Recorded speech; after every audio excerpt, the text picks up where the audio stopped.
বিসমিল্লাহির রহমানির রহিম। আপনার বাচ্চা কাচ্চা যদি কারোর সাথে গ্যাঞ্জাম করে আসে, তাহলে আপনি বাচ্চা কাচ্চার সামনে কারোর সাথে গ্যাঞ্জাম করবেন না। প্রয়োজনে আপনি বাচ্চারে ঘরে আটকায় রেখে তারপরে যে তার সাথে গ্যাঞ্জাম করবেন, যা করবেন করেন।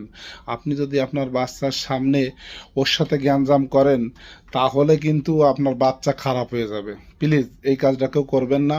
আপনার বাচ্চা যতই গ্যাঞ্জাম করুক, ওরা মারুক, ঘরে এনে আটকানোর পরে ওরা প্রয়োজনে আবার মারেন, মাইরে ঘরে আটকাই থুয়ে যান, থুয়ে তার সাথে যুদ্ধ করবেন, যা করবেন তারপরে করেন, কিন্তু বাচ্চার সামনে করবেন না, করলে বাচ্চা খারাপ হয়ে যাবে।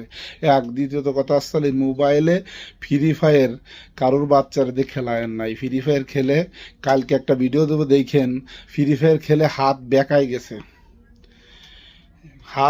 গেছে, সে আর হাত সোজা করতে পারে না। এই ভিডিওটা আমি আল্লাহ যদি বাঁচায় রাখে আমি কালকে দিব ইনশাল্লাহ। ভিডিওটা দেখেন ফ্রি ফায়ার খেললে কি হয়। সবাই ভালো থাকেন, আল্লাহ হাফেজ।